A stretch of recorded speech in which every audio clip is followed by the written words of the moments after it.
5 August যুক্তরাষ্ট্রে 7 মাস সময় কাটিয়ে দেশে ফেরেন জনপ্রিয় অভিনেতা জিয়াউল ফারুক অপূর্ব। বাড়িতে পৌঁছে ছুটে যান ছেলে আয়েশের ঘরে। সে সময় আয়েশ ঘুমাচ্ছিল। বাবার ডাকে ঘুম ভাঙতে অবাক হয়ে ওঠে আর আনন্দে কেঁদে ফেলে ছোট্ট আয়াস।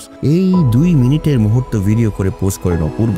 দর্শকদের অনেকেই ভিডিওটি দেখে আবেগ আপ্লুত হয়েছেন। তবে সামাজিক যোগাযোগ মাধ্যমে কেউ কেউ ছেলেকে মায়ের বাবার আদর থেকে বঞ্চিত বলা সহ নানা নেতিবাচক মন্তব্য করেছেন। কেউ অভিযোগ তুলেছেন অপূর্ব নাকি সন্তানের খেয়াল রাখেন না। এমন গুজব ছড়ানোই ক্ষুদ্র প্রতিক্রিয়া জানান অভিনেতা। ফেসবুকে এক স্ট্যাটাসে অপূর্ব লিখেছেন, কিছু মানুষের সত্য মিথ্যার বোধ নেই, ন্যূনতম সম্মান বোধ নেই। গসিপ আর মিথ্যার কারখানা সমাজকে বিষাক্ত করে। যাচাই না করেই অনেকে শেয়ার করেন, রিয়াক্ট দেন, ভুল বিচার করেন। সন্তানের প্রতি বাবা মায়ের ভালোবাসা নিয়েও নোংরা বিচার ও আজে বাজে মন্তব্য করা লজ্জাজনক এবং অমানবিক। অপূর্ব মনে করেন এমন মন্তব্যকারীদের পরিবারের ভিতরে মূল্যবোধ গড়ে ওঠেনি। তিনি বলেন, যাদের পরিবার ও সমাজ মানবিকতা তৈরি করতে ব্যর্থ হয়েছে তাদের কোনো জ্ঞান দিয়ে লাভ নেই। প্রতিটা বাবা মায়ের কাছেই সন্তান জীবনের সবচেয়ে বড় অংশ। সন্তানের প্রতিটি হাসি কান্না পিতামাতার প্রতিটি দিনকে উজ্জ্বল করে তোলে। মিথ্যা তথ্য ও চরিত্র হননের অভিযোগে সাইবার ক্রাইম ইউনিটের দ্বারস্থ হয়েছেন অপূর্ব।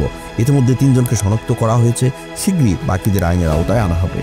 অপূর্বের সাবেক স্ত্রী নাজিয়া হাসান অদিতিও সমালোচকদের বিরুদ্ধে ক্ষোভ প্রকাশ করেছেন। তিনি জানিয়েছেন, আয়া সব সময় মায়ের কাছেই থাকে, ভালোবাসা ও যত্নের অভাব নেই। সপ্তাহে শেষে বা ইচ্ছামতো বাবার কাছে যায় আর সন্তানের সুখে তারা সর্বোচ্চ গুরুত্ব দেন।